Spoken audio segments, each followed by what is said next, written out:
नमस्कार दर्शकों, आप देख रहे हैं न्यूज़ टुडे, जिसमें हर खबर है ज़रूरी और हर विश्लेषण है खास। बात करते हैं मुख्य सुर्खियों की। ग्रामीण विकास और पंचायती राज संबंधी संसदीय स्थायी समिति की रिपोर्ट जारी की गई। भारत और मॉरिशस ने संबंधों को रणनीतिक साझेदारी तक बढ़ाया। नेशनल हाउसिंग बैंक (NHB) ने भारत में आवास की प्रवृत्ति एवं प्रगति 2024 रिपोर्ट जारी की।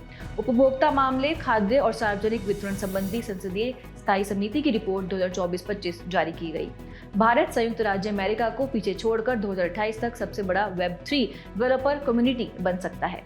संसद में कृषि संबंधी संसदीय स्थायी समिति की रिपोर्ट प्रस्तुत की गई। चलिए खबरों की चर्चा विस्तार से करते हैं और नजर डालते हैं आज की पहली मुख्य खबर पर। ग्रामीण विकास और पंचायती राज संबंधी संसदीय स्थायी समिति की रिपोर्ट जारी की गई। इस समिति ने अपनी रिपोर्ट में उजागर किया है कि 2024-25 की तुलना में 2025-26 के लिए बजट अनुमान यानी BE संबंधी आवंटन में मामूली वृद्धि की गई है। चलिए इस रिपोर्ट में की गई प्रमुख टिप्पणियां एवं सिफारिशें जानते हैं। सबसे पहले बजट आवंटन को देखें तो संशोधित अनुमानों की तुलना में बजट अनुमान कम रहने की प्रवृत्ति लगातार देखी गई है, जिसका मुख्य कारण योजनाओं की मांग आधारित प्रक्रिया को बताया गया है। ऐसे में ये सिफारिश की गई है कि राज्य अपनी फंड से जुड़ी मांगे समय पर प्रस्तुत करें और आवंटित बजट का पूरा उपयोग सुनिश्चित करें। इसके अलावा पंचायत उपबंध अनुसूचित क्षेत्रों तक विस्तार अधिनियम 1996 का प्रभावी क्रियान्वयन नहीं हो पा रहा है, जिसकी प्रमुख वजह सार्वजनिक जागरूकता और संवेदनशीलता की कमी बताई गई है। रिपोर्ट में सुझाव दिया गया है कि इस दिशा में कार्रवाई करने के लिए क्षमता निर्माण पर ध्यान केंद्रित किया जाए और एक मजबूत निगरानी फ्रेमवर्क विकसित किया जाए। संशोधित राष्ट्रीय ग्राम स्वराज अभियान से जुड़ा एक और महत्वपूर्ण पहलू है कि 34 राज्यों या केंद्र शासित प्रदेशों में से 14 को वर्ष 2024-25 के लिए कोई धनराशि जारी नहीं की गई। ऐसे में रिपोर्ट ये सिफारिश करती है कि राज्य आवश्यक दस्तावेजों को समय पर प्रस्तुत करने के लिए उचित उपाय करे, जिससे धनराशि समय पर जारी हो सके। गांव का सर्वेक्षण और ग्रामीण क्षेत्रों में उन्नत प्रौद्योगिकी के साथ मानचित्रण यानी स्वामित्व योजना चलाई जा रही है। रिपोर्ट में पाया गया है कि इस योजना के तहत मंत्रालय अपने भौतिक लक्ष्यों को प्राप्त नहीं कर सका है और इस योजना के अंतर्गत बिहार में कोई काम नहीं किया गया है। ऐसे में इसकी प्रभावी क्रियान्वयन के लिए ठोस कार्य योजना विकसित करने और व्यवहारिक लक्ष्यों को सुनिश्चित करने की जरूरत है। पंचायतों में प्रशिक्षित जनशक्ति यानी सहायक कर्मचारियों की भारी कमी भी सामने आई है। उदाहरण के तौर पर बिहार में 5 से 6 ग्राम पंचायतों का प्रबंधन केवल एक अधिकारी द्वारा किया जा रहा है। इस समस्या के समाधान के लिए रिपोर्ट में डिजिटल गवर्नेंस को अपनाने पर जोर दिया गया है, जिससे प्रशासनिक बोझ कम किया जा सके और सेवाओं की गुणवत्ता में सुधार हो।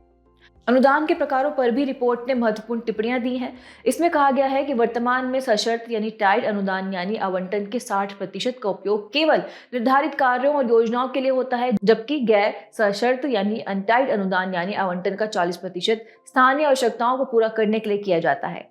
ऐसे में इन दोनों के बीच संतुलन बनाए रखने और अनुदानों की अवधारणा में सुधार लाने की जरूरत है, जिससे अधिक सुगमता और पारदर्शिता सुनिश्चित की जा सके। पंचायत चुनावों को लेकर भी रिपोर्ट में देरी की ओर इशारा किया गया है। कई राज्यों में पंचायत चुनाव समय पर नहीं कराए गए, जैसे कि कर्नाटक में 2021 के पंचायत चुनावों में देरी हुई थी। इसको लेकर रिपोर्ट में सिफारिश की गई है कि 73वें संविधान संशोधन के अनुसार पंचायत चुनाव समय पर कराए जाने चाहिए। राजस्व सृजन की दिशा में भी पंचायतों की कमजोर स्थिति रिपोर्ट में सामने आई है। सरकार से मिलने वाले अनुदान पर अत्यधिक निर्भरता चिंता का विषय बनी हुई है। ऐसे में पंचायतों को संपत्ति कर, उपयोगकर्ता शुल्क और अन्य स्थानीय करों के माध्यम से अपने राजस्व को बढ़ाने की आवश्यकता है। इसके लिए रिपोर्ट में सुझाव दिया गया है कि पंचायतों को आत्मनिर्भर बनाने के लिए एक मजबूत रणनीति विकसित की जाए। भारत और मॉरिशस ने संबंधों को रणनीतिक साझेदारी तक बढ़ाया। भारत के प्रधानमंत्री की मॉरिशस यात्रा के दौरान भारत और मॉरिशस ने उन्नत रणनीतिक साझेदारी यानी एनहेंस स्ट्रैटेजिक पार्टनरशिप के लिए एक संयुक्त विजन का अनावरण किया। इसके अलावा दोनों देशों ने विविध क्षेत्रों में संबंधों को बढ़ावा देने के लिए 8 समझौतों पर हस्ताक्षर किए। भारत और मॉरिशस के बीच संबंधों को मजबूत करने में पीएम नरेंद्र मोदी के योगदान के लिए उन्हें मॉरिशस के सर्वोच्च नागरिक पुरस्कार से भी सम्मानित किया गया। यात्रा के दौरान कई महत्वपूर्ण उपलब्धियां सामने आई। आइए इन पर चर्चा कर लेते हैं। सबसे पहले सीमा पार लेन देन में स्थानीय मुद्राओं के उपयोग को बढ़ावा देने हेतु एक फ्रेमवर्क की स्थापना के लिए समझौते पर हस्ताक्षर किए गए। इसके अलावा भारत ने महासागर यानी MAHASAGAR नामक एक नई पहल की घोषणा की, जो ग्लोबल साउथ के लिए एक नया विजन है। इसे महासागर यानी क्षेत्रों में सुरक्षा एवं विकास के लिए पारस्परिक और समग्र उन्नति नाम दिया है। यह पहल विशेष रूप से विकास के लिए व्यापार की भावना, सतत विकास के लिए क्षमता निर्माण और साझा भविष्य के लिए पारस्परिक सुरक्षा पर ध्यान केंद्रित करेगा। इसके साथ ही समुद्री डेटा को साझा करने, मनी लॉन्ड्रिंग से निपटने हेतु संयुक्त कार्य आदि से संबंधित समझौतों पर हस्ताक्षर किए गए। अब बात करते हैं भारत मॉरिशस संबंध के बारे में। भारत ने 1948 में मॉरिशस के साथ राजनयिक संबंध स्थापित किए थे। आर्थिक दृष्टि से देखें तो भारत का मॉरिशस के साथ व्यापार अधिशेष है। वर्ष 2022-23 में दोनों देशों के बीच कुल 554.19 मिलियन अमेरिकी डॉलर का द्विपक्षीय व्यापार हुआ था। साथ ही भारत मॉरिशस ने 2021 में व्यापक आर्थिक सहयोग और साझेदारी समझौते पर हस्ताक्षर किए थे। निवेश के क्षेत्र में भी मॉरिशस भारत के लिए एक महत्वपूर्ण भागीदार है। वित्त वर्ष 2023-24 में मॉरिशस भारत में एफडीआई का दूसरा सबसे बड़ा स्रोत था। पहले स्थान पर सिंगापुर था। अब सांस्कृतिक और लोगों के बीच संबंध जाने तो मॉरिशस की कुल आबादी में लगभग 70% लोग भारतीय मूल के हैं। इसके अलावा विश्व में हिंदी को बढ़ावा देने और इसके प्रचार प्रसार के लिए मॉरिशस में विश्व हिंदी सचिवालय की स्थापना की गई है। चलिए अगली मुख्य खबर की ओर बढ़ते हैं। नेशनल हाउसिंग बैंक यानी एनएचबी ने भारत में आवास की प्रवृत्ति एवं प्रगति 2024 रिपोर्ट जारी की। रिपोर्ट में समग्र आवास परिदृश्य, आवास योजनाओं का विश्लेषण तथा क्षेत्र में प्राथमिक ऋण संस्थानों की भूमिका पर भी चर्चा की गई है। चलिए सबसे पहले रिपोर्ट में प्रकाशित मुख्य बिंदु जानते हैं। दरअसल हाउसिंग लोन में बैंकों की हिस्सेदारी 81% है, जबकि हाउसिंग फाइनेंस कंपनियों यानी HFC की हिस्सेदारी 19% है। दूसरा है ऋणों का वितरण यानी बकाया। व्यक्तिगत आवास ऋणों में मध्य आय समूह की हिस्सेदारी 43.45% है तथा आर्थिक रूप से कमजोर वर्ग यानी EWS और निम्न आय समूह का हिस्सा 39% है और उच्च आय समूह यानी HIG का हिस्सा 17% है। जीडीपी के प्रतिशत के रूप में आवास ऋण को देखें तो यह वित्त वर्ष 2011-12 में 6.6% था, जो 2023-24 में बढ़कर 11.29% हो गया। और आखिरी है ग्रीन बिल्डिंग। केवल 5% इमारतों को हरित के रूप में वर्गीकृत किया गया है। इसी के साथ आइए भारत में आवास क्षेत्र में मौजूद चुनौतियां जानते हैं। सबसे पहला है हाउसिंग फाइनेंस के संदर्भ में मौजूद क्षेत्रीय असमानता। संचयी ऋण संवितरण में दक्षिणी राज्यों की हिस्सेदारी 35%, पश्चिमी राज्यों की 30%, उत्तरी राज्यों की 28%, पूर्वी राज्यों की 5.4% तथा उत्तर पूर्वी राज्यों की 0.68% रही है। दूसरी चुनौती है जलवायु जोखिम। बाढ़, आगजनी और चरम मौसमी घटनाओं के प्रति बढ़ती सुभेद्यता के कारण भविष्य में टिकाऊ एवं ऊर्जा कुशल भवनों की आवश्यकता होगी। इनके अलावा बात करें ग्रीन बिल्डिंग से संबंधित मुद्दों की तो प्रमाणन निकायों की सीमित संख्या, मानक प्रमाणन ढांचे की कमी, भवन निर्माण सामग्री की उच्च लागत आदि शामिल है। अब इसके तहत उपलब्ध अवसरों को समझें तो इसमें है तकनीकी उन्नति। उदाहरण के लिए AI, data analytics, predictive modelling, 3D printing जैसी प्रौद्योगिकियां भवन निर्माण लागत को कम कर सकती हैं। साथ ही आवासीय परियोजनाओं को गति भी दे सकती हैं। इसके अलावा है तरलता में वृद्धि। उदाहरण के लिए रियल एस्टेट इन्वेस्टमेंट ट्रस्ट यानी REITs लघु निवेशकों को बड़े पैमाने की रियल एस्टेट परियोजनाओं में भाग लेने का अवसर प्रदान करते हैं। ये प्रोजेक्ट्स निवेशकों के लिए अधिक लिक्विड निवेश वाले विकल्प होते हैं, क्योंकि वे इन्हें आसानी से बेचकर नकदी प्राप्त कर सकते हैं। और आखिरी है बजट प्रोत्साहन 2025-26, शहरी चुनौती निधि यानी अर्बन चैलेंज फंड, आवास क्षेत्र के विकास को बढ़ावा देने के लिए राष्ट्रीय भूस्थानिक मिशन आदि। अगली खबर की ओर बढ़ने से पहले नेशनल हाउसिंग बैंक के बारे में भी बात कर लेते हैं। यह राष्ट्रीय आवास बैंक अधिनियम 1987 के तहत स्थापित एक वैधानिक निकाय है।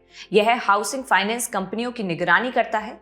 हालांकि हाउसिंग फाइनेंस कंपनियों के पंजीकरण सहित विनियामकीय शक्तियां भारतीय रिजर्व बैंक को हस्तांतरित कर दी गई हैं। इसकी अधिकृत पूंजी 1450 करोड़ रुपए है। यह संपूर्ण पूंजी भारत सरकार द्वारा प्रदत्त होती है और इसका मुख्यालय नई दिल्ली में है। उपभोक्ता मामले, खाद्य और सार्वजनिक वितरण संबंधी संसदीय स्थायी समिति की रिपोर्ट 2024-25 जारी की गई। चलिए सबसे पहले इस रिपोर्ट के मुख्य बिंदु जानते हैं। पहला है उपभोक्ता आयोगों को मजबूत बनाने की योजना। राज्य एवं जिला उपभोक्ता आयोगों में लगातार पदों का रिक्त रहना इस योजना की प्रभावशीलता को गंभीर रूप से प्रभावित कर रहा है। राज्य आयोगों के अध्यक्ष के कुल 36 स्वीकृत पदों में से 18 यानी 50% तक पद रिक्त हैं। दूसरा है उपभोक्ता कल्याण कोष CWF से संबंधित 2024-25 के संशोधित अनुमान यानी RE का केवल 71.5% उपयोग किया गया है। धन का वितरण मूल्य स्थिरीकरण कोष PSF के तहत कई राज्यों और प्रमुख एजेंसियों जैसे कि नेफेड केंद्रीय भंडार को दी जाने वाली राशि एक समान नहीं रही है। इस रिपोर्ट में उपभोक्ता आयोगों का कंप्यूटरीकरण और कंप्यूटर नेटवर्किंग के बारे में भी बताया गया है। इसके विस्तार से उपभोक्ता संबंधी मामलों का प्रबंधन सुव्यवस्थित हुआ है, देरी होने से संबंधित घटनाएं कम हुई हैं और न्याय तक पहुंच में सुधार हुआ है। साथ ही वर्तमान में सभी दूरसंचार सेवा प्रदाताओं यानी TSPs और इंटरनेट सेवा प्रदाताओं यानी ISPs द्वारा भारतीय मानक समय को अनिवार्य रूप से नहीं अपनाया जा रहा है। अलग अलग प्रणालियों में समय को लेकर एक रूपता के अभाव के चलते साइबर अपराधों की जांच में कानून प्रवर्तन एजेंसियों को कठिनाई का सामना करना पड़ रहा है। अब रिपोर्ट में की गई मुख्य सिफारिशें भी जान लेते हैं। राज्यों और केंद्र शासित प्रदेशों को रिक्त पदों को एक निश्चित समय सीमा के भीतर भरने के लिए तत्काल व सक्रिय कदम उठाने चाहिए। फंड रिलीज की प्रक्रिया को अधिक सुव्यवस्थित बनाने के लिए कदम उठाए जाने चाहिए ताकि वितरण में देरी कम हो सके और फंड का समान वितरण सुनिश्चित किया जा सके। चलिए अगली खबर की ओर बढ़ते हैं। भारत संयुक्त राज्य अमेरिका को पीछे छोड़कर 2028 तक सबसे बड़ा Web3 डेवलपर कम्युनिटी बन सकता है। हैश्ड इमर्जेंट की एक रिपोर्ट के अनुसार Web3 क्षेत्र में प्रवेश करने वाले सभी नए डेवलपर्स में से 17% भारत से हैं, जो किसी भी अन्य देश की तुलना में सबसे अधिक है। चलिए सबसे पहले रिपोर्ट के मुख्य बिंदुओं पर एक नजर डाल लेते हैं। बात करें भारत के बढ़ते हुए Web3 क्षेत्र के बारे में तो वर्ष 2024 में 4.7 मिलियन से अधिक डेवलपर्स गिटहब से जुड़े हुए थे, जो कि एक साल में 28% की वृद्धि को दर्शाता है। हालांकि इसके समक्ष कुछ चुनौतियां भी मौजूद हैं, जैसे वर्चुअल डिजिटल एसेट्स यानी VDAs एक समानांतर मुद्रा के रूप में कार्य कर रही है, जिनसे निपटना चुनौती साबित हो रही है, तथा वेब का समर्थन करने वाले नीतिगत एजेंडे की कमी है। इसके अलावा Web3 के लिए अलग विनियामक संस्था मौजूद नहीं है। इसी के साथ इसकी आगे की राह जाने तो इसमें वेब गतिविधियों के प्रशासन और निगरानी के लिए प्रतिबंधात्मक नियम के बजाय इसे बढ़ावा देने वाले सरल नियम बनाने की आवश्यकता है, तथा भारत में भी G20 और वित्तीय कार्रवाई कार्यबल यानी FATF के वैश्विक मानदंडों के अनुरूप नियम बनाने की आवश्यकता है। अब प्रश्न यह उठता है कि Web3 क्या है? Web3 वास्तव में इंटरनेट की नेक्स्ट जनरेशन की प्रौद्योगिकियों को समाहित करने वाली शब्दावली है। इसमें ब्लॉकचेन जैसी तकनीकें शामिल हैं। Web3 का उद्देश्य डेटा के स्वामित्व का विकेंद्रीकरण करना और मध्यवर्तियों पर निर्भरता को कम करना है। इस तरह वेब पर उपलब्ध सूचनाओं पर व्यक्ति यानी यूजर का स्वयं का नियंत्रण होता है। आपको बता दें कि ब्लॉकचेन विकेंद्रीकृत और वितरित खाता बही यानी लेजर है। ब्लॉकचेन में डेटा को विकेंद्रीकृत तरीके से कंप्यूटर्स या नोड्स के नेटवर्क पर संग्रहित किया जाता है, जहां ब्लॉक एक साथ श्रृंखला से जुड़े होते हैं। बात करें ब्लॉकचेन की विशेषताओं की तो पहली है स्मार्ट कॉन्ट्रैक्ट्स। इसमें डिजिटल अनुबंध अपने आप लागू हो जाते हैं। दूसरा वितरित विशेषता यानी डिस्ट्रीब्यूटेड, जिसमें सभी विश्वस्त भागीदारों के पास खाता बही यानी लेजर की एक कॉपी होती है, जिससे पूरी पारदर्शिता बनी रहती है। तथा सुरक्षित यानी सिक्योर्ड, सभी रिकॉर्ड व्यक्तिगत रूप से एन्क्रिप्टेड होते हैं। इसी के साथ अपरिवर्तनीय यानी इम्यूटेबल, एक बार वैध ठहराया गया रिकॉर्ड बदला नहीं जा सकता। वहीं विश्वसनीयता यानी ट्रस्टेड की बात करें तो डेटा विकेंद्रीकृत होता है और इसे कई भागीदारों द्वारा प्रबंधित किया जाता है। इनके अलावा है सर्वसहमति यानी कंसेंसस। नेटवर्क में शामिल सभी भागीदार प्रत्येक रिकॉर्ड की वैधता पर सहमत होते हैं। और आखिर में है लेन देन के समय का उल्लेख यानी टाइम स्टैम्प्ड। प्रत्येक लेन देन का समय ब्लॉक पर दर्ज किया जाता है। आइए इसी के साथ अब Web3 के उपयोग भी जान लेते हैं।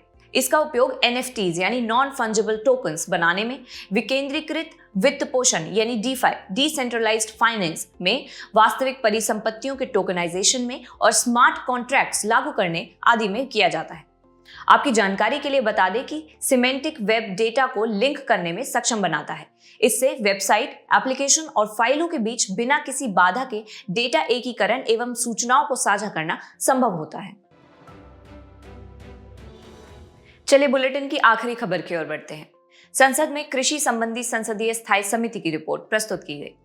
कृषि संबंधी संसदीय स्थायी समिति ने अपनी रिपोर्ट में कुछ चिंताओं को रेखांकित किया है, जैसे बजटीय आवंटन में लगातार गिरावट, केंद्रीय कृषि मंत्रालय का बजटीय आवंटन कुल केंद्रीय व्यय के प्रतिशत के रूप में 2021-22 के 3.53% से घटकर 2025-26 में 2.51% हो गया है। दूसरा, आवंटन राशि का पूरा उपयोग नहीं होना। केंद्रीय कृषि एवं किसान कल्याण विभाग यानी DA&FW ने 2024-25 में आवंटित धनराशि का केवल 59.84% ही उपयोग किया है। तथा फसल अपशिष्ट प्रबंधन में समस्या। फसल अपशिष्टों का बायोफ्यूल उत्पादन या कंपोस्टिंग के रूप में उपयोग के लिए विकसित बाजारों की कमी है। ये किसानों को आय के अतिरिक्त स्रोत प्रदान कर सकते हैं। इसी के साथ रिपोर्ट में की गई मुख्य सिफारिशें भी जान लेते हैं। पहली सिफारिश है विभाग के नाम में बदलाव हो। कृषि एवं किसान कल्याण विभाग यानी DA&FW का नाम बदलकर कृषि किसान एवं कृषि श्रमिक कल्याण विभाग किया जाना चाहिए। इससे कृषि क्षेत्र में कृषि श्रमिकों की महत्वपूर्ण भूमिका को स्वीकार किया जा सकेगा। इसमें यह भी कहा गया है कि PM किसान सम्मान निधि योजना का लाभ कृषि श्रमिकों को भी दिया जाना चाहिए। दूसरा, कृषि श्रमिकों के लिए राष्ट्रीय न्यूनतम जीवन निर्वाह वेतन आयोग यानी National Commission for Minimum Living Wages for Farm Labourers की स्थापना की जानी चाहिए। इससे कृषि श्रमिकों की मजदूरी में असमानता को दूर करने और उनके जीवन स्तर में सुधार करने में मदद मिलेगी। इनके अलावा सभी जैविक यानी ऑर्गेनिक फसलों के लिए न्यूनतम समर्थन मूल्य यानी MSP की घोषणा की जानी चाहिए। इससे किसानों को जैविक खेती अपनाने के लिए प्रोत्साहन मिलेगा तथा लघु कृषकों के लिए निःशुल्क और अनिवार्य फसल बीमा योजना शुरू की जानी चाहिए। इसका लाभ उन लघु कृषकों को दिया जाना चाहिए जिनके पास 2 हेक्टेयर या उससे कम भूमि है। इसमें यह भी कहा गया है कि फसल अपशिष्ट प्रबंधन के लिए बहुआयामी रणनीति अपनाई जानी चाहिए। इन रणनीतियों में नीतिगत उपाय, किसान शिक्षा, तकनीकी नवाचार और वित्तीय प्रोत्साहन देना शामिल है। तथा अन्य सिफारिशें जाने तो कृषि क्षेत्र के लिए बजटीय आवंटन बढ़ाया जाना चाहिए। कृषि विज्ञान केंद्रों यानी KVK को सशक्त बनाना चाहिए। कृषि से संबंधित योजनाओं के प्रचार प्रसार हेतु प्रभावी विज्ञापन एवं प्रचार अभियान चलाया जाना चाहिए आदि। चलिए बढ़ते हमारे खास सेगमेंट सुर्खियों में स्थल की तरफ। आज हम बात करेंगे ग्वाटेमाला की, जिसकी राजधानी है ग्वाटेमाला सिटी। ग्वाटेमाला के फ्यूगो ज्वालामुखी में उद्गार से तप्त पदार्थ और पायरोक्लास्टिक प्रवाह निकल रहा है।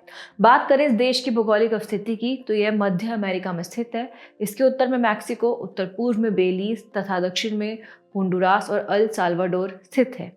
इसके सीमावर्ती जल निकायों की बात करें तो इसके पूर्व में होंडुरास की खाड़ी तथा दक्षिण में प्रशांत महासागर स्थित है। बढ़ते हैं भौगोलिक विशेषताओं की ओर। इसका औसतम बिंदु टाजुमुल्को ज्वालामुखी है, जिसकी ऊंचाई 4220 मीटर है और यह मध्य अमेरिका की सबसे ऊंची चोटी है। इसके प्रमुख ज्वालामुखी पकाया, फ्यूगो, सांता मारिया आदि हैं और इसका प्रमुख मैदान और क्षेत्र प्रशांत तटीय मैदान, पेटेन क्षेत्र आदि हैं। चलिए बुलेटिन के आखिर में बढ़ते हैं आज की संक्षिप्त सुर्खियों की तरफ। लोकसभा ने तेल क्षेत्र यानी विनियमन और विकास संशोधन विधेयक पारित किया। आपको बता दें कि इस विधेयक द्वारा तेल क्षेत्र विनियमन और विकास अधिनियम 1948 में संशोधन किए गए हैं। एरोनॉटिकल डेवलपमेंट एजेंसी यानी ADA ने अस्त्र मिसाइल का सफल परीक्षण किया। यह DRDO द्वारा डिजाइन और विकसित beyond visual range air to air missile है। डेटा प्राइवेसी से जुड़ी चिंताओं के कारण अपार यानी automated permanent academic account registry ID प्रणाली पर सवाल किए जा रहे हैं। अपार ID भारत के सभी विद्यार्थियों के लिए तैयार की गई एक विशेष पहचान प्रणाली है। एक हालिया रिपोर्ट के अनुसार माइसीलियम ईंटें यानी माइसीलियम ब्रिक्स निर्माण उद्योग को अपने कार्बन फुटप्रिंट को कम करने और अधिक संधारणीय बनने में मदद कर सकती हैं। केंद्रीय शिक्षा मंत्रालय ने PM युवा 3.0 यानी यंग, अपकमिंग और वर्सेटाइल ऑथर्स लॉन्च किया। यह लेखक मेंटरशिप कार्यक्रम है। इसका उद्देश्य 30 वर्ष से कम उम्र के युवा और नवोदित लेखकों को प्रशिक्षित करना है। IQ एयर ने 7वीं वार्षिक विश्व वायु गुणवत्ता रिपोर्ट 2024 जारी की। आपको बता दें कि यह रिपोर्ट वर्ष 2024 में विश्व में वायु गुणवत्ता की स्थिति का मूल्यांकन करती है। मॉरिशस की राजकीय यात्रा के दौरान भारतीय प्रधानमंत्री का स्वागत पारंपरिक बिहारी सांस्कृतिक प्रस्तुति गीत गावई के साथ किया गया। वैज्ञानिकों ने एडवांस्ड न्यूट्रॉन स्कैटरिंग एक्सपेरिमेंट के माध्यम से प्लास्टिक आइस 7 नामक जल के चौथे स्वरूप की पुष्टि की।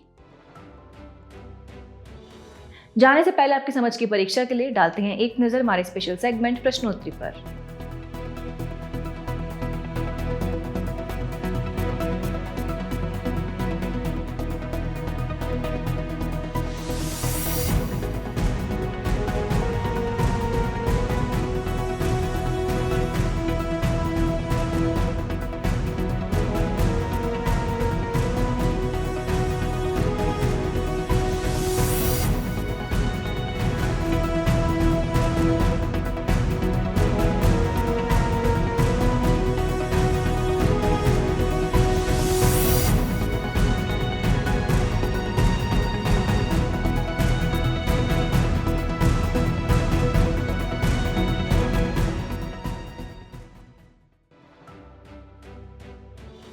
हमसे जुड़ने के लिए आपका धन्यवाद। उम्मीद है न्यूज़ टुडे का यह बुलेटिन आपको पसंद आया होगा।